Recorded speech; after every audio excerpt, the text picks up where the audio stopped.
Hi hello ಎಲ್ಲರಿಗೂ ನಮಸ್ಕಾರ. ಶಾಂತಿ cooking and health ಟಿಪ್ಸ್ಗೆ ಸ್ವಾಗತ. ನಾನಿವತ್ತು ತುಂಬಾ ಸುಲಭವಾಗಿ ಮತ್ತು ಸಾಫ್ಟಾಗಿ ಮನೆಯಲ್ಲಿಯೇ ಬನ್ನನ್ನು ಹೇಗೆ ಮಾಡೋದು ಅಂತ ತೋರಿಸ್ಕೊಡ್ತಾ ಇದ್ದೀನಿ. ಬನ್ನಿ ಹಾಗಿದ್ರೆ ಇದನ್ನ ಹೇಗೆ ಮಾಡೋದು ಅಂತ ನೋಡೋಣ. ಅದಕ್ಕಿಂತ ಮೊದಲು ಯಾರೆಲ್ಲ ನಮ್ಮ ಚಾನಲ್ನ ನೋಡ್ತಾ ಇದ್ದೀರಾ ಪ್ಲೀಸ್ ಲೈಕ್ ಆ್ಯಂಡ್ ಸಬ್ಸ್ಕ್ರೈಬ್ ಮಾಡಿ ಆ್ಯಂಡ್ ಸಪೋರ್ಟ್ ಮಾಡಿ. ಸಂಜೆ ಟೀ ಜೊತೆ ತಿನ್ನೋಕ್ಕಂತೂ ತುಂಬಾ ಚೆನ್ನಾಗಿರುತ್ತೆ ಹಾಗೂ ತುಂಬಾ ಸಾಫ್ಟಾಗಿ ನಾವು ಇದನ್ನು ಹೇಗೆ ಮಾಡೋದು ಅಂತ ತೋರಿಸ್ಕೊಡ್ತಾ ಇದ್ದೀನಿ. ಮೊದಲಿಗೆ ನಾನಿಲ್ಲಿ 1/4 ಕಪ್ ಆಗುವಷ್ಟು ಬೆಚ್ಚಗಿರುವಂಥ ಹಾಲನ್ನು ತಗೊಂಡಿದ್ದೀನಿ. ನಂತರ ಇದಕ್ಕೆ 1-2 ಸ್ಪೂನ್ ಆಗುವಷ್ಟು ಸಕ್ಕರೆಯನ್ನು ಸೇರಿಸ್ಕೊಂಡು 1 ಸ್ಪೂನ್ ಡ್ರೈ ಈಸ್ಟನ್ನು ತಗೊಂಡಿದ್ದೀನಿ. ಇದನ್ನು ಸೇರಿಸ್ಕೊಂಡ ನಂತರ ಇವಾಗ ಇದನ್ನು ಚೆನ್ನಾಗಿ ಮಿಕ್ಸ್ ಮಾಡ್ಕೊಳ್ಬೇಕು.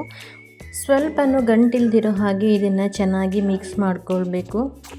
ಡ್ರೈ ಈಸ್ಟನ್ನು ಸೇರಿಸ್ಕೊಂಡು ಚೆನ್ನಾಗಿ ಮಿಕ್ಸ್ ಮಾಡಿಕೊಂಡ್ರೆ ಅದು ಆ್ಯಕ್ಟಿವೇಟ್ ಆಗುತ್ತೆ. ನೋಡಿ, ಒಂದು 10 ನಿಮಿಷ ಹಾಗೆ ಬಿಟ್ಟಿದ್ದೆ. 10 ನಿಮಿಷ ಆದಮೇಲೆ ನಾನು ಓಪನ್ ಮಾಡ್ತಾ ಇದ್ದೀನಿ. ಎಷ್ಟು ಚೆನ್ನಾಗಿ ಆ್ಯಕ್ಟಿವೇಟ್ ಆಗಿದೆ, ಒಂಥರ ನೊರೆ ಥರ ಬಂದಿದೆ. ಈ ರೀತಿ ಬಂದರೆ ಆ್ಯಕ್ಟಿವೇಟ್ ಆಗಿದೆ ಅಂತ ಹೇಳಿ ಅರ್ಥ. ನಂತರ ಈ ಕಡೆ ಒಂದು ಬೌಲಿಗೆ ನಾನಿಲ್ಲಿ 1 ಕಪ್ ಆಗುವಷ್ಟು ಮೈದಾ ಹಿಟ್ಟನ್ನು ತಗೊಂಡಿದ್ದೀನಿ. ನಂತರ ಇದಕ್ಕೆ ಮಾಡಿಟ್ಕೊಂಡಿರುವಂತಹ ಹಾಲಿನ ಮಿಶ್ರಣವನ್ನು ಸೇರಿಸ್ಕೊಳ್ತಾ ಇದ್ದೀನಿ. ಹಾಗೆ ಸ್ಪೂನಿಂದ ಒಂದು ಸಲ ಚೆನ್ನಾಗಿ ಮಿಕ್ಸ್ ಮಾಡ್ಕೊಳ್ತಾ ಇದ್ದೀನಿ. ಅದರ ಜೊತೆಗೇ 1/4 ಸ್ಪೂನ್ ಆಗುವಷ್ಟು ಉಪ್ಪನ್ನು ಸೇರಿಸ್ಕೊಳ್ತಾ ಇದ್ದೀನಿ. ಉಪ್ಪನ್ನು ಸೇರಿಸ್ಕೊಂಡ ನಂತರ ಇವಾಗ ಇದು ಚೆನ್ನಾಗಿ ಮಿಕ್ಸ್ ಮಾಡ್ಕೊಳ್ಬೇಕು. ಹಿಟ್ಟನ್ನು ಕಲಿಸ್ಕೊಳ್ಳುವಾಗ ಸೇರಿಸ್ಕೊಂಡಿರುವಂತಹ ಮೈದಾ ಹಿಟ್ಟು ನಿಮಗೆ ಕಮ್ಮಿ ಅನಿಸ್ತಾ ಇದೆ ಅಥವಾ ತೆಳುವಾಗಿದೆ ಅಂತಂದರೆ ಮಧ್ಯದಲ್ಲಿ ಮತ್ತೆ ಸ್ವಲ್ಪ ಬೇಕಿದ್ದರೆ ಮೈದಾ ಹಿಟ್ಟನ್ನು ಸೇರಿಸ್ಕೊಳ್ಳಿ. ಸರಿಯಾದ ಹದ ಬರೋ ತನಕ ಹಿಟ್ಟನ್ನು ನಾವು ನಾದ್ಕೊಳ್ಬೇಕು. ಹಿಟ್ಟನ್ನು ಒಂದು ಅರ್ಧ ಕಲಿಸ್ಕೊಂಡ ನಂತರ ನಾನು ಇದಕ್ಕೆ 1 ಸ್ಪೂನ್ ಆಗುವಷ್ಟು ಬೆಣ್ಣೆಯನ್ನು ಸೇರಿಸ್ಕೊಳ್ತಾ ಇದ್ದೀನಿ. ಹೀಗೆ ಬೆಣ್ಣೆಯನ್ನು ಸೇರಿಸ್ಕೊಳ್ಳೋದ್ರಿಂದ ಬನ್ನಿಗೆ ಒಂದು ಒಳ್ಳೆ ಶೈನಿಂಗ್ ಬರುತ್ತೆ, ಹಾಗೆ ಒಂದು ಒಳ್ಳೆ ಫ್ಲೇವರ್ ಕೂಡ ಕೊಡುತ್ತೆ. ಇವಾಗ ಹಿಟ್ಟನ್ನು ಚೆನ್ನಾಗಿ ಕಲಿಸ್ಕೊಳ್ಬೇಕು. ಯಾವ ರೀತಿ ಅಂದರೆ ನಾವು ಪೂರಿ ಎಲ್ಲನ ಕಲಿಸ್ಕೊಳ್ತೀವಲ್ಲ ಆ ರೀತಿಯಾಗಿ ಇದನ್ನು ಚೆನ್ನಾಗಿ ಕಲಿಸ್ಕೊಳ್ಬೇಕು. ಹಿಟ್ಟನ್ನು ಆದಷ್ಟು 2 ಕಡೆಯಲ್ಲೂ ಚೆನ್ನಾಗಿ ನಾದ್ಕೊಳ್ಬೇಕು. ಹೀಗೆ ನಾದ್ಕೊಳ್ಳೋದ್ರಿಂದ ಬನ್ನು ತುಂಬಾ ಸಾಫ್ಟಾಗಿ ಬರುತ್ತೆ. ಇವಾಗ ಇದನ್ನು ನಾನು 1 ಅವರ್ ಹಾಗೆ ಆ್ಯಕ್ಟಿವೇಟ್ ಆಗಲಿಕ್ಕೆ ಬಿಡ್ತಾ ಇದ್ದೀನಿ. ಅದಕ್ಕಿಂತ ಮುಂಚೆನೇ ಕಲಸಿಟ್ಕೊಂಡಿರುವಂಥ ಹಿಟ್ಟಿನ ಮೇಲೆ ಸ್ವಲ್ಪ ಬೆಣ್ಣೆಯನ್ನು ಮುಚ್ಚಿಟ್ಕೊಳ್ತಾ ಇದ್ದೀನಿ. ಯಾಕಂತಂದರೆ ಕಲಸಿಟ್ಕೊಂಡಿರುವಂಥ ಹಿಟ್ಟು ಡ್ರೈ ಆಗಬಾರ್ದು, ಅದಕ್ಕೋಸ್ಕರ. ಹಾಗೆ ಮೇಲ್ಗಡೆಯಿಂದ ಸ್ವಲ್ಪ ನೀರಿನ ತೇವಾಂಶ ಇರುವಂತಹ ಬಟ್ಟೆಯನ್ನು ಮುಚ್ಚಿ 1 ಅವರ್ ಹಾಗೆ ಬಿಡ್ತಾ ಇದ್ದೀನಿ. ನೋಡಿ, ಇವಾಗ 1 ಅವರ್ ಆದಮೇಲೆ ನಾನು ಇದನ್ನು ಓಪನ್ ಮಾಡ್ತಾ ಇದ್ದೀನಿ. ಹಿಟ್ಟು ಎಷ್ಟು ಚೆನ್ನಾಗಿ ಉಬ್ಬಿ ಬಂದಿದೆ ಅಂತ ಹೇಳಿ ನೀವೇ ನೋಡ್ತಾ ಇದ್ದೀರಾ, ಎಷ್ಟು ಚೆನ್ನಾಗಿ ಉಬ್ಬಿ ಬಂದಿದೆ. ಇವಾಗ ಇದನ್ನು ಮತ್ತೊಮ್ಮೆ ಚೆನ್ನಾಗಿ ಕಲಿಸ್ಕೊಳ್ಬೇಕು.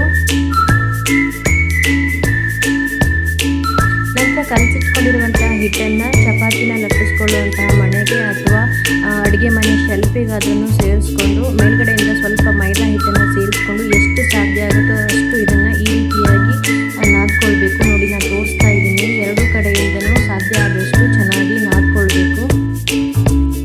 ನಾನು ಆಗಲೇ ಹೇಳಿದಾಗೆ ಹಿಟ್ಟನ್ನು ನಾವು ಎಷ್ಟು ಚೆನ್ನಾಗಿ ಕಲಿಸ್ಕೊಳ್ತೀವೋ ಅಷ್ಟು ಚೆನ್ನಾಗಿ ಸಾಫ್ಟಾಗಿ ಬರುತ್ತೆ. ಹಿಟ್ಟನ್ನು ಚೆನ್ನಾಗಿ ಕಲಿಸ್ಕೊಂಡ ನಂತರ ಇವಾಗ ಇದನ್ನು ಈ ರೀತಿಯಾಗಿ ರೋಲ್ ಮಾಡ್ಕೊಳ್ತಾ ಇದ್ದೀನಿ. ನಂತರ 4 ಉಂಡೆಗಳನ್ನಾಗಿ ಮಾಡ್ಕೊಳ್ತಾ ಇದ್ದೀನಿ. ಇವಾಗ ಒಂದೊಂದೇ ಉಂಡೆನ ತಗೊಂಡು ನಾನಿಲ್ಲಿ ತೋರಿಸ್ತಾ ಇದ್ದೀನಿ. ನೋಡಿ, ಅದೇ ರೀತಿಯಲ್ಲಿ ಮಡಚಿ ಇದನ್ನು ಉಂಡೆ ಮಾಡ್ಕೊಳ್ಬೇಕು. ನಾನಿಲ್ಲಿ ಯಾವ ಥರ ಮಡಚಿ ಉಂಡೆ ಮಾಡ್ಕೊಳ್ತಾ ಇದ್ದೀನೋ ಅದೇ ರೀತಿಯಾಗಿ ನೀವು ಉಂಡೆನ ಮಾಡ್ಕೊಳ್ಬೇಕು. ಒಂದೊಂದೇಯಾಗಿ ಅದೇ ರೀತಿಯಾಗಿ 4 ಉಂಡೆ ಮಾಡಿ ಇಟ್ಕೊಳ್ತಾ ಇದ್ದೀನಿ. ಅದೇ ರೀತಿಯಾಗಿ 4 ಸರಿಯಾಗಿ ಉಂಡೆ ಮಾಡ್ಕೊಂಡ ನಂತರ ನಾನಿಲ್ಲಿ ಬನ್ನನ್ನು ಓವನ್ನಲ್ಲಿ ಬೇಯಿಸ್ಕೊಳ್ತಾ ಇದ್ದೀನಿ. ನಿಮ್ಮ ಹತ್ರ ಓವನ್ ಇಲ್ಲ ಅಂತಂದರೆ ನೀವು ಕುಕ್ಕರಲ್ಲಿ ಸಹಿತ ಮಾಡ್ಕೊಳ್ಬೋದು. ಕುಕ್ಕರಲ್ಲಿ ಹೇಗೆ ಮಾಡ್ಕೊಳ್ಳೋದು ಅಂತಂದರೆ ಕುಕ್ಕರನ್ನು ಗ್ಯಾಸ್ ಮೇಲೆ ಇಟ್ಟು ಒಂದು 10 ನಿಮಿಷ ಮುಂಚೆನೇ ಪ್ರೀ ಹೀಟ್ ಮಾಡ್ಕೊಳ್ಬೇಕು. ಅದಾದಮೇಲೆ ಒಂದು ಸ್ಟ್ಯಾಂಡನ್ನು ಇಟ್ಟು ಸ್ಟ್ಯಾಂಡ್ ಮೇಲ್ಗಡೆ ಒಂದು ಪ್ಲೇಟನ್ನು ಇಟ್ಟು ಪ್ಲೇಟಲ್ಲಿ ಮಾಡಿಟ್ಕೊಂಡಿರುವಂತಹ ಉಂಡೆಯನ್ನು ಇಟ್ಟು ಉಂಡೆಯ ಮೇಲ್ಗಡೆ ಸ್ವಲ್ಪ ಎಣ್ಣೆಯನ್ನು ಸೇರಿಸ್ಕೊಳ್ಬೇಕು ಈ ರೀತಿಯಾಗಿ. ನಂತರ ಮುಚ್ಚಿ ಒಂದು ಅರ್ಧ ಗಂಟೆ ಬೇಯಿಸ್ಕೊಂಡ್ರೆ ಬನ್ನ ರೆಡಿ ಆಗುತ್ತೆ. ನೋಡಿ, ನಾನಿಲ್ಲಿ ಓವನ್ನಲ್ಲಿ ಬನ್ನನ್ನು ಮಾಡಲಿಕ್ಕೆ ಓವನ್ನ ಟ್ರೇಗೆ ಈ ರೀತಿಯಾಗಿ ಉಂಡೆನ ಸೇರಿಸಿಟ್ಕೊಂಡಿದ್ದೀನಿ. ನಂತರ ಇದಕ್ಕೆ ಮೇಲ್ಗಡೆಯಿಂದ ಸ್ವಲ್ಪ ಎಣ್ಣೆನ ಸೇರಿಸ್ಕೊಳ್ತಾ ಇದ್ದೀನಿ. ಯಾಕಂತಂದರೆ ಡ್ರೈ ಆಗಬಾರ್ದು, ಅದಕ್ಕೋಸ್ಕರ ಎಣ್ಣೆನ ಸೇರಿಸ್ಕೊಳ್ತಾ ಇದ್ದೀನಿ. ನೀವು ಕುಕ್ಕರಲ್ಲಿ ಮಾಡುವಾಗಲೂ ಸಹಿತ ಮೇಲ್ಗಡೆಯಿಂದ ಈ ರೀತಿಯಾಗಿ ಎಣ್ಣೆನ ಸೇರಿಸ್ಕೊಂಡು ಮಾಡ್ಕೊಳ್ಬೇಕು. ಓವನ್ನಲ್ಲಿ ಇಡೋಕ್ಕಿಂತ ಮುಂಚೆ ಒಂದು 10 ನಿಮಿಷ ನಾನು ಮತ್ತೆ ತೇವಾಂಶ ಇರುವ ಬಟ್ಟೆಯನ್ನು ಮುಚ್ಚಿ ಹಾಗೆ ಬಿಡ್ತಾ ಇದ್ದೀನಿ. 10 ನಿಮಿಷ ಆದ ನಂತರ ಮತ್ತೆ ಓಪನ್ ಮಾಡ್ತಾ ಇದ್ದೀನಿ. ನೋಡಿ, ಮತ್ತೆ ಬನ್ ಎಷ್ಟು ಚೆನ್ನಾಗಿ ಉಬ್ಬಿ ಬಂದಿದೆ. ನಂತರ ಇದನ್ನು ನಾನಿವಾಗ ಓವನ್ನಲ್ಲಿ ಇಡ್ತಾ ಇದ್ದೀನಿ.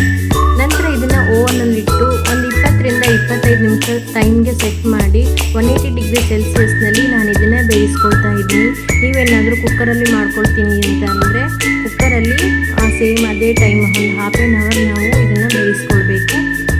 ನೋಡಿ, ನಾನು ಇವಾಗ ಅರ್ಧ ಗಂಟೆಗೆ ಟೈಮ್ ಸೆಟ್ ಮಾಡಿದ್ದೆ. ಅರ್ಧ ಗಂಟೆ ಆದಮೇಲೆ ಅದು ಆಫ್ ಆಗಿತ್ತು. ಹಾಗೆ ಸ್ವಲ್ಪ ತಣ್ಣಗಾದ್ಮೇಲೆ ನಾನು ಇದನ್ನು ಓಪನ್ ಮಾಡ್ತಾ ಇದ್ದೀನಿ. ನೋಡಿ ಬನ್ನಿ ಎಷ್ಟು ಚೆನ್ನಾಗಿ ಕಾಣ್ತಾ ಇದೆ ಅಂತ ಹೇಳಿ. ಮೇಲ್ಗಡೆಯಿಂದ ಮತ್ತೆ ಸ್ವಲ್ಪ ಎಣ್ಣೆನ ಸೇರಿಸ್ಕೊಳ್ತಾ ಇದ್ದೀನಿ. ನೋಡೋಕ್ಕೆ ಸ್ವಲ್ಪ ಚೆನ್ನಾಗಿ ಕಾಣಲಿ ಅಂತ ಹೇಳಿ ಎಣ್ಣೆನ ಸೇರಿಸ್ಕೊಳ್ತಾ ಇದ್ದೀನಿ. ಹೀಗೆ ಮೇಲ್ಗಡೆಯಿಂದ ಎಣ್ಣೆನ ಸೇರಿಸ್ಕೊಳ್ಳೋದ್ರಿಂದ ಬ್ರೆಡ್ಗೆ ಶೈನಿಂಗ್ ಕೊಡುತ್ತೆ. ನೋಡಿ ಬನ್ ಎಷ್ಟು ಚೆನ್ನಾಗಿ ಬಂದಿದೆ ಅಂತ ಹೇಳಿ. ಸಂಜೆ ಟೀ ಜೊತೆ ತಿನ್ನಕ್ಕಂತೂ ತುಂಬಾ ಚೆನ್ನಾಗಿರುತ್ತೆ. ನೋಡಿದ್ರಲ್ವಾ, ಮನೆಯಲ್ಲಿಯೇ ಎಷ್ಟು ಸುಲಭವಾಗಿ ಮತ್ತು ಚೆನ್ನಾಗಿ ಸಾಫ್ಟಾಗಿ ಬನ್ನನ್ನು ಮಾಡ್ಕೊಳ್ಬೋದು. ಬನ್ನಂತೂ ಮೇಲ್ಗಡೆಯಿಂದ ಗೋಲ್ಡನ್ ಕಲರ್ ಆಗಿ ಒಳಗಡೆಯಿಂದ ಸಾಫ್ಟಾಗಿ ತುಂಬಾ ಚೆನ್ನಾಗಿ ಬಂದಿತ್ತು.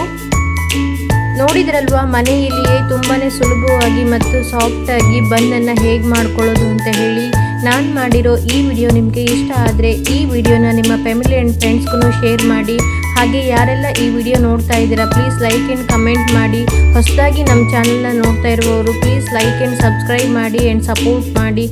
ಬಾಯ್, ಹ್ಯಾಪಿ ಕುಕಿಂಗ್. ಮತ್ತೆ ಸಿಗೋಣ ಹೊಸ ರೆಸಿಪಿಯೊಂದಿಗೆ.